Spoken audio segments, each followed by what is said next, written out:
আজকে দেখাবো সাঁওতালি বশীকরণ তন্ত্র। ঠিক আছে? চলুন কি আছে না আছে দেখানোর চেষ্টা করতেছি। আজকের কিতাবটা রিভিউ দেব, এটা সম্পূর্ণ পিডিএফ ফাইল হবে। আবার আগ থেকে বলে রাখি, অনেকে আমাকে প্রশ্ন করে, "ভাই পিডিএফ হবে নাকি সরাসরি বই হবে? সরাসরি বই পাঠাইতে পারেন?" এরকম বিভিন্ন ধরনের কথা বলে। তাই আমি আগেই বলে দিই পিডিএফ হবে এটা। ঠিক আছে? যেটা সরাসরি বই হবে সেটা বলে দিই সরাসরি বই হবে। আর যেটা শুধু পিডিএফ সেটা বলে দিই শুধু পিডিএফ। দেখেন, সাঁওতালি বশীকরণ তন্ত্র। ঠিক আছে? দেখেন তারাচাঁদ দাস অ্যান্ড সন্স। তো এটা ফোকাস কত সালে বিস্তারিত দেওয়া আছে, আমি একটু দেখি ফোকাস আসেনি। লেখক কে, কোথায় প্রকাশ হয়েছে সব দেওয়া আছে বিস্তারিত। তো আমরা একটু দেখি। আহারে লাইব্রেরি কলকাতা, এটা কলকাতার ফোকাস।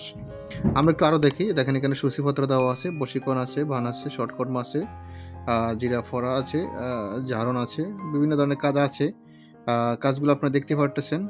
আমি আরও দেখানোর চেষ্টা করতেছি। এটা সম্পূর্ণ পৃষ্ঠা কত সেটা দেখে আগে, তারপর দেখাবো বিস্তারিত। ঠিক আছে? বিভিন্ন ধরনের মন্ত্র আছে, বিভিন্ন ধরনের কাজ আছে। এক কথায় কিছু কাজ শেয়ার করব আপনাদেরকে। তবে এখন আমরা একটু দেখি লাস্ট পৃষ্ঠা কত সেটা দেখি। তারপর আমরা বিস্তারিত নিয়ে আলোচনা করব, হ্যাঁ? এটার প্রায় পৃষ্ঠা আছে দেখা যায় ১২৮ পৃষ্ঠা টোটাল। এই দেখেন এখানে লেখা আছে ১২৮ পৃষ্ঠা। তো আমরা কিছু মন্ত্র শেয়ার করবো এর ভিতর থেকে কিছু মন্ত্র। অনেক ধরনের কাজ আছে। বলতে গেলে ভিডিওটা বড় হয়ে যাবে। আমি বড় করতে চাই না। আমি শর্টকাট কিছু কাজ শেয়ার করব, দেখাবো। তাহলে আপনি বুঝতে পারবেন। ঠিক আছে? আর এই পিডিএফটা প্রয়োজন হলে ইমো, হোয়াটসঅ্যাপ নাম্বারে মেসেজ করবেন। ইমো, হোয়াটসঅ্যাপ নাম্বার স্ক্রিনে দেওয়া আছে। দেখেন, একটা মন্ত্র শিখাবো এই কিতাব থেকে আমরা আজকে আপনাদেরকে, হ্যাঁ?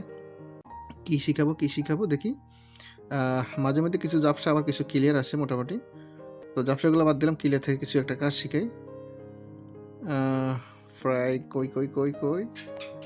কই জানি একটা সহজ কাজ শিখাই। নুন ফোড়া, এটা কি কাজের? আচ্ছা, লবণ ফোড়া কাজটা শিখাই।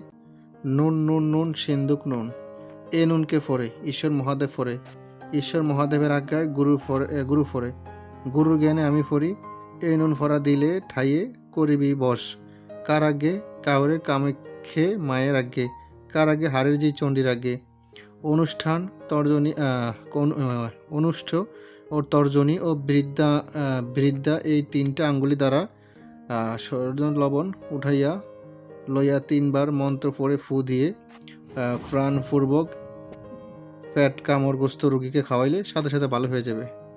বিস্তারিত আরও অনেক কিছু আছে। তো আমি আর এই ভিডিওটা বড় করতে চাই না। আরও বিভিন্ন ধরনের কাজ আছে দেখা যাচ্ছে। এটা কি কাজ দেখি, আরও অনেক কাজ আছে। তো ভিডিওটা বড় করলাম না, কথা এতটুকুই। যাদের এই পিডিএফটা প্রয়োজন হবে ইমো, হোয়াটসঅ্যাপ নাম্বারে মেসেজ করবেন। ইমো, হোয়াটসঅ্যাপ নাম্বার স্ক্রিনে দেওয়া আছে। এ পর্যন্ত ভালো থাকবেন, সুস্থ থাকবেন। আল্লাহ হাফেজ, আসসালামু আলাইকুম।